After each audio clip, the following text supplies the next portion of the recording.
Okay, now we're going to talk more specifically about techniques working on teams.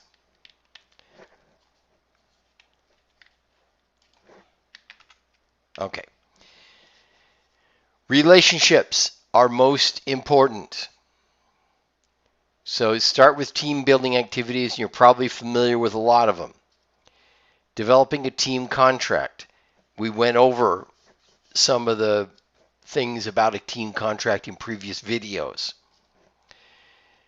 Making decisions as a team. We'll get into that. Team conflict and running effective meetings. Decision-making tools. That's what these attention directing tools are. And team performance evaluation and learning. Okay.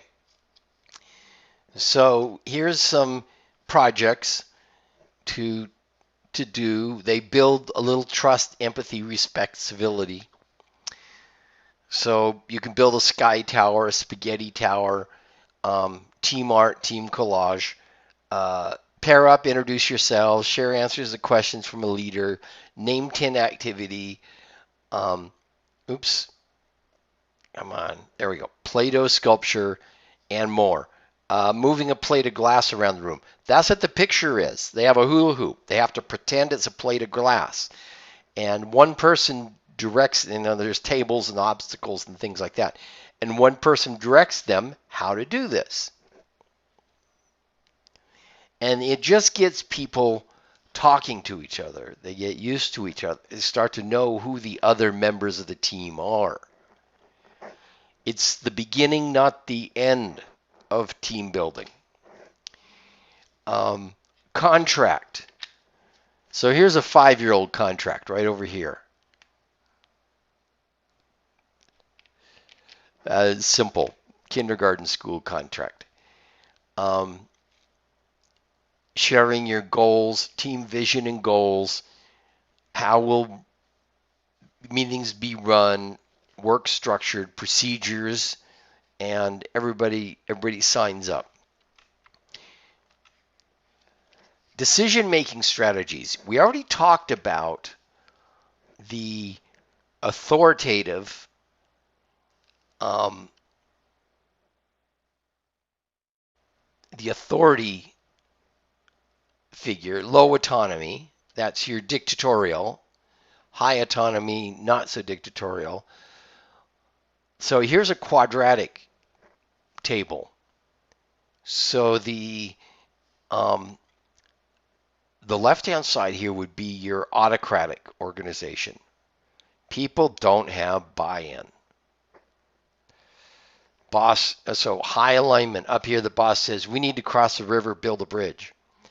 Low alignment. Boss doesn't really tell them, we need to cross the river. Doesn't tell them what to do, micromanages, dysfunctional organization. So here's, members have a lot of autonomy, and the boss is, they're either undirective, entrepreneurial, chaotic. I hope somebody's working on the problem. That's what the boss is saying down here. And up here, we need to cross the river. Let's figure out how. Doesn't tell them what to do. Let's figure things out. Do we need a tunnel? Do we need a bridge? Do we need a ferry? Whatever. Do we need a drawbridge? Do we need a fixed structure? And so forth. Okay, anyway. Consensus. Everybody has buy-in, but not so good for decision-making strategies. Consensus. You have buy-in, but not good for diverse ideas where you have lots of choices. It works well if you're down to 1 or 2 choices. Voting. It's fast. The minority can be alienated. You won't get buy-in from those team members. You have to respect the minority as well.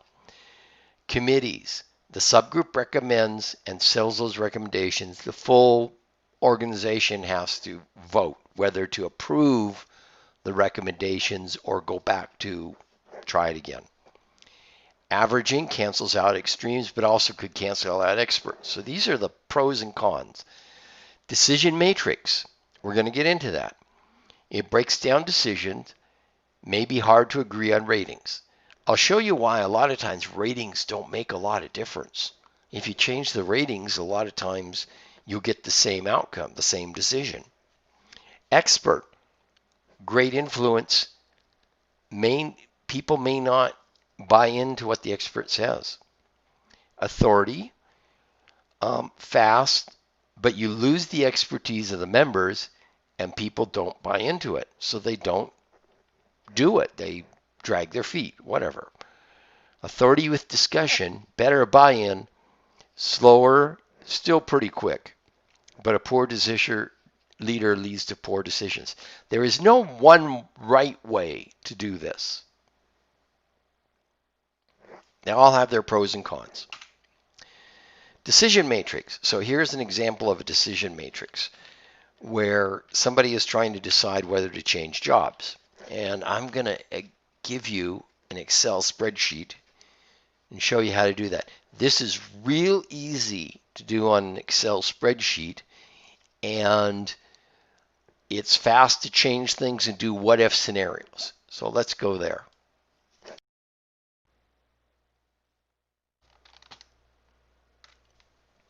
Okay, here's the Excel spreadsheet, and we see that employer B here comes out with the highest score, and we want to say, okay, look, travel is low on my priority, so I'm going to say that's only 5.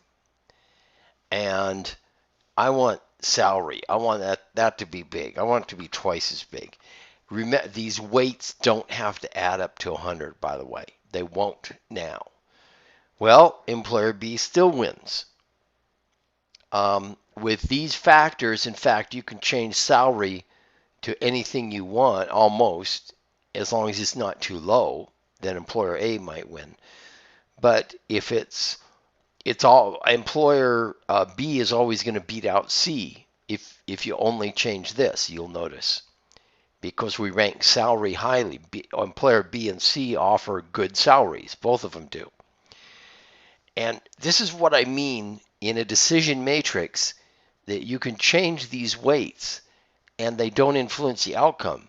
All 3 cases so far, employer B has come out ahead.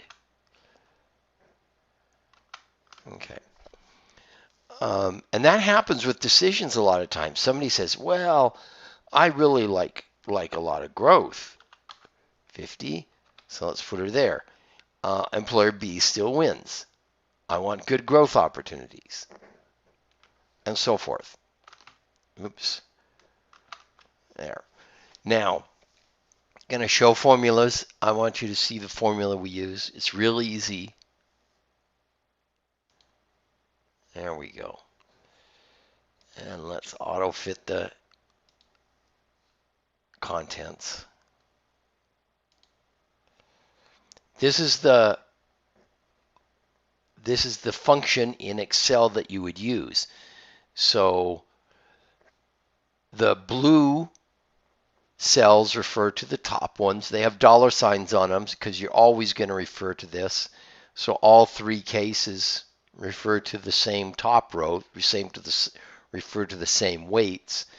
And then the red rows, the red cells are given here.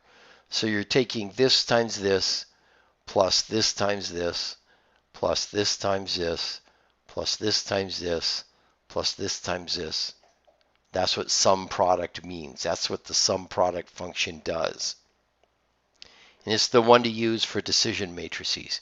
And it's a dot product, by the way, when you're dealing with vectors. Okay, let's get away from the show formulas. And it doesn't automatically auto-fit every time you do that.